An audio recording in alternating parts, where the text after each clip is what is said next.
Thank you for the invitation.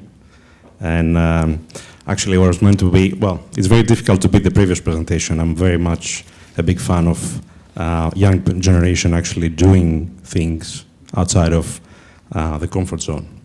And admittedly, one of the things that we're trying to do as well as Hellenic Bankers Association is to make sure that being an association for over 20 years existence here in the UK is try to help all the other associations come to the same level and even try to be a bit better than us. So I'm going to be dressed like a banker, trying to actually deconstruct the banker today, but not having a lot of time, given the time constraint. I'll only speak for 5 minutes. What we said with Tania is we're going to do a role play, but what I'll try to do is, conscious of your time, what I'll try to do is say a few words about the Hellenic Bankers Associations, what we do, what's the role of the Hellenic Bankers Association, and then say a few words about you guys on the entrepreneurial side, at least what we see as professionals on the finance side, and then take a question or two if you have. Perfect. So, just briefly, and not to bore you with boring banking stuff, the Hellenic Bankers Association, or HBA UK as I tend to call it, has been in existence, as I said, for 20 years here in the UK. It's an association of professionals with main task to promote the activities of the Greek bankers, but as well as promote Greece, the Hellenism. That's why we're Hellenic, both Greek and Cypriot, and also aspire to be an association which will eventually cover all the finance professionals rather than only bankers. And the main reason for that is that, of course, the banking profession has changed, it's changing, and the whole financial markets and financial industry is changing. And what we're proud to be is have already at least 500 different followers from the banking, finance, professional risk management, consultants, as well as lawyers that are involved in the finance business. So, without further ado, I think what is very important is to see the younger generation try and do things. And I think a few, or maybe 3 key points which I would like to discuss with you and actually encourage you is to be clear and have brevity in your message. What we want to see, at least on the finance industry, and try to help you guys grow, is to have people who have a clear message of what they want to be, have brevity in their message, and be sure that they will be able to deliver something which makes sense. And I think what we can learn between being Greek, but as well as living in the UK, is fundamentally the common sense subject and concept that the British have here in the UK. Then, very importantly as well, is to plan for the worst. I've heard before that, it was very clear by me before, the concept of cash flows. Yes, of course, cash flows, but also plan for the worst, guys. Don't think only of the best. Make sure that what you present is an idea where you have thought even of the most crazy, difficult time that you're going to face. And I think this is what all of us in the finance, as well as either this is banking or angel investors, are looking to. And last but not least is all of you, and this is, I guess, one of the points that we, as reloaders of Greece, and try to call myself one, as I've been involved in the very early stages here, is to, in the end, think big. Think of Greece as your launchpad. Think of Greece and the Greek ideas that you have as a test case. Launch them there. Make sure that you use the operations there because they're cheap and they're good. And I've heard enough of the people that are complaining, so you shouldn't be complaining. Take things forwards, use Greece as a launchpad, but also think global and make sure that your business is global, because that's how this is what you're competing against. Last, practical note is get a mentor. It's very important to have mentors. I have a mentor. I have plenty of them. Actually, one of them is here. It's Ntatzopoulos from Eurobank Private Banking, and I'm very proud to be here and see him here as well for so many years, because that was one of the persons who actually told me, if you want to be becoming a banker, you have to go to London. Don't think about anywhere else. You have to be in London, and then try from the beginning, and then you'll see if you can actually like it or not.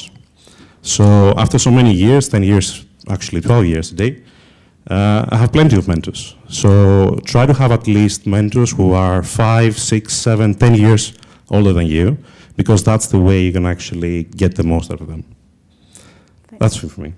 Thank you, Antonis. Could you give us, probably following up on the importance of having a mentor, could you give us some examples of the activities that you do at Hellenic Bank Association and any linkage to Greece?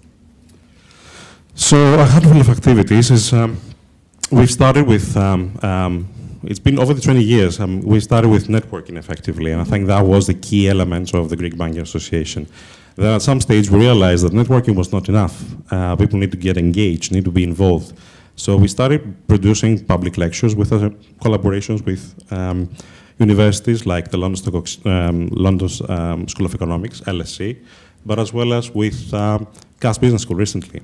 So where we're standing right now is we're moving to the second stage, which is effectively try to influence. So we're doing private dinners, private events, and we invite people, either from the academic profession or corporates or bankers, to talk with the ministers, and actually in Greece, and make sure that we pass them the right message under Chatham House rules in a kind of environment where they cannot effectively talk openly and share ideas rather than only get to one stage dialogue and market themselves. Great, thank you very much, Antonis. And could you give us some information on where to find you? Absolutely, this is the website. How to get involved? This is the website we have. We'll encourage you all to get there and see the website. It's a bit dated, so it's going to get restructured. And I think this is the general concept that we face in Greece. We're a bit dated, so we need to get restructured. So bear with us. This is the website we're going to keep on having for the near future. But I hope that until the end of the year, we'll be able to show you something much more interesting, exciting, like Reload. Thank you. Thank you very much, Antonis. Good afternoon. Good afternoon, everyone. Thank you very much for coming here. I think this is an excellent event. Thank you, Tina. So let's go to Hellenic Hope. Please tell us a bit what it is and what do you do? Sure. So we were here actually at this Reload conference 2 years ago. So I'll just pick up from that, if that's okay with you. Just a few very quick highlights about us. Yes, we are a non-profit organization. We focus on Greece. We focus on kids at risk in Greece. So what we do is we help these children in 3 basic sectors. So that's the sector of education, health, and nutrition. How do we do this? I think that's a kind of a unique element of Hellenic Hope. We don't hand over money. We do commercial due diligence on our partners, local partners in Greece.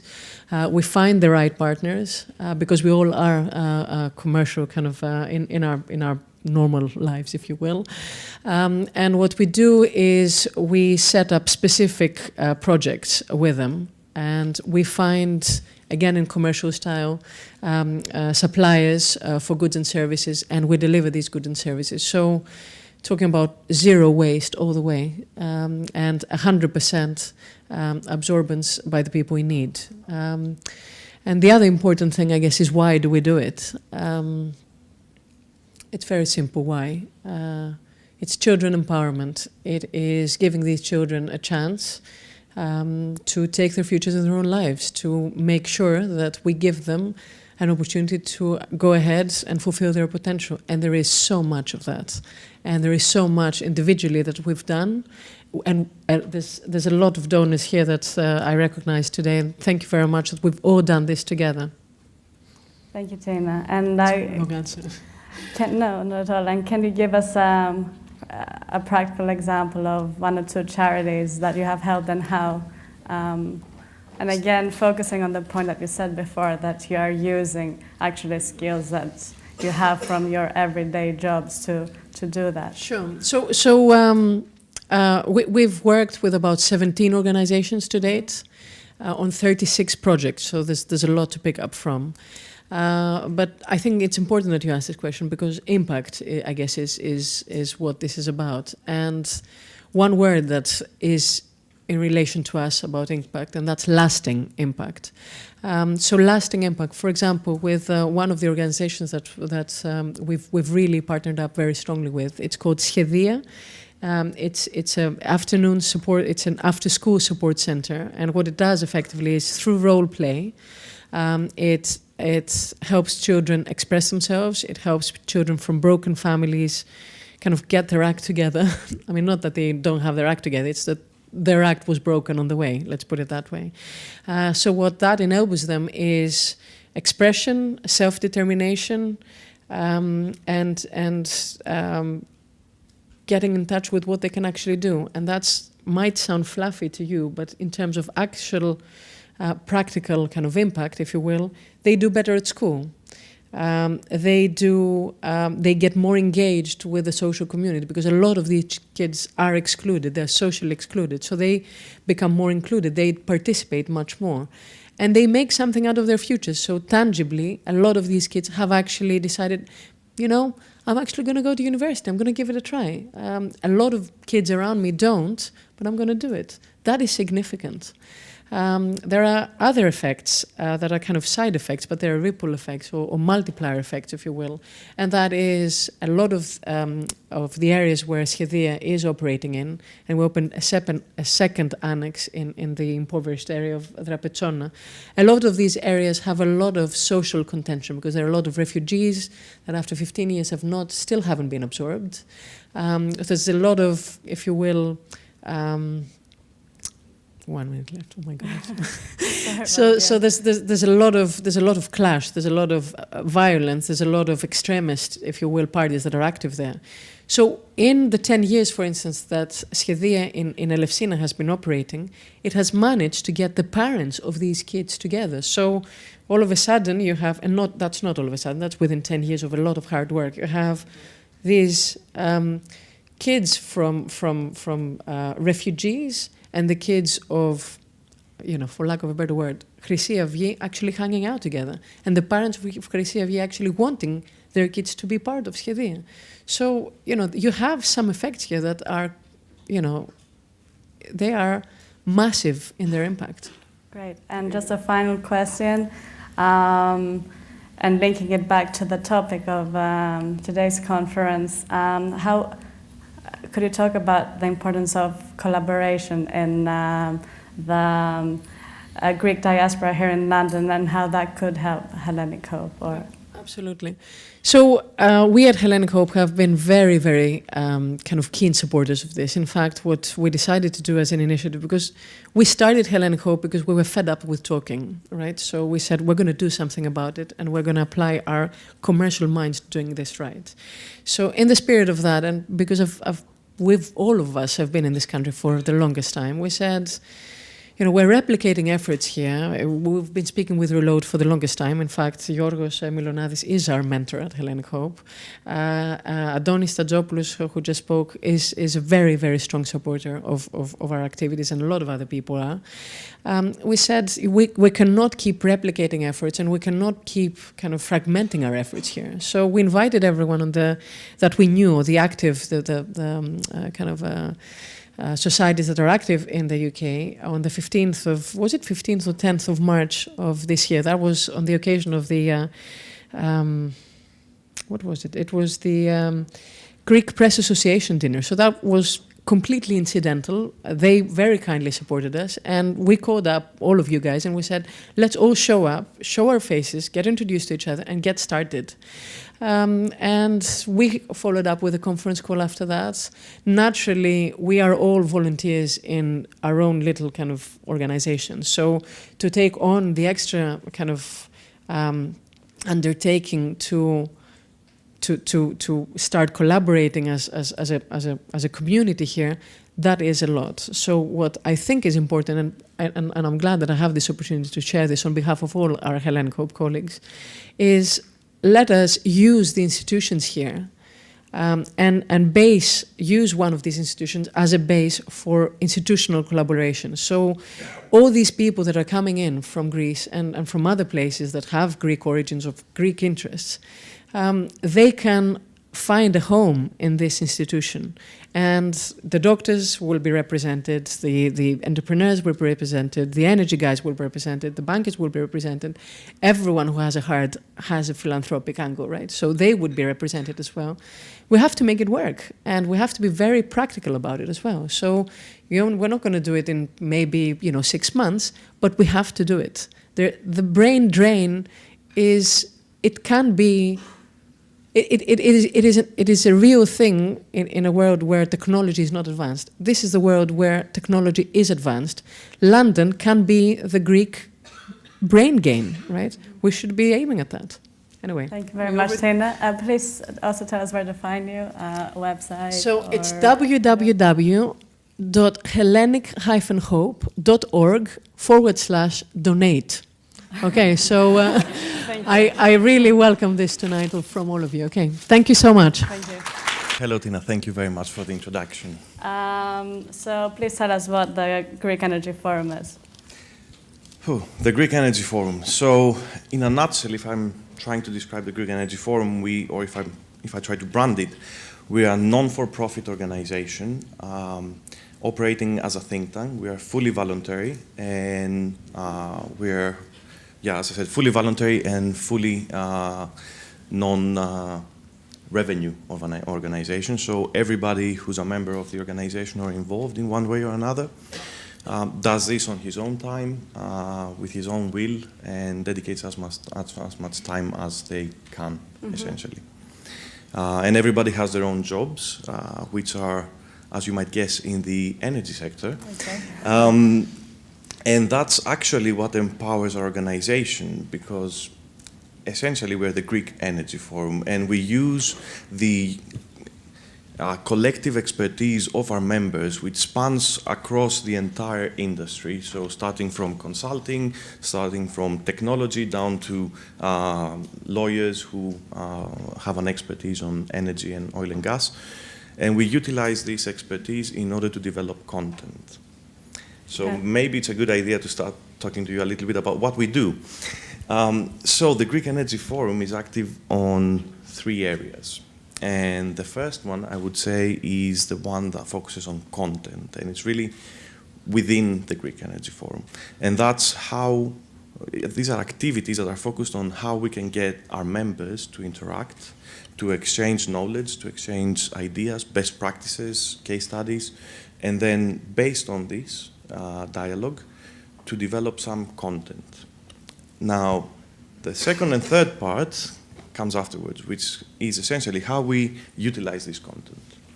And there are 2 different ways. One is the introvert, as I like to brand it, and that's looking into Greece, trying to influence the development of the sector in Greece. Right now, the energy and hydrocarbons industry is really on an infant stage in many ways in Greece. And we've all seen the recent developments that have been taking place over the past few years. So we are trying to utilize this knowledge, this know-how that many of our members have for many, many years now, in order to try to advise the government, but also to educate the public with regards to what they should be expecting and what they should believe and what not, in order to promote the creation of a transparent and efficient sector.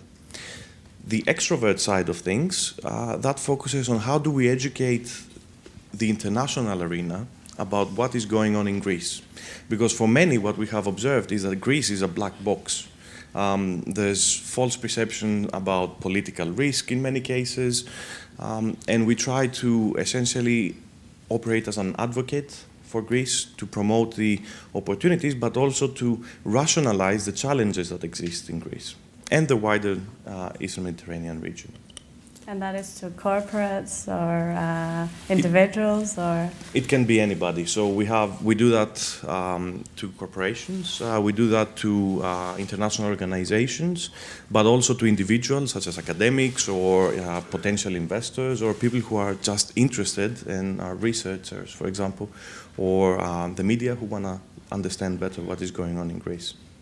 And also tell us, what is your breadth of the organization? Because it's not just in London, right?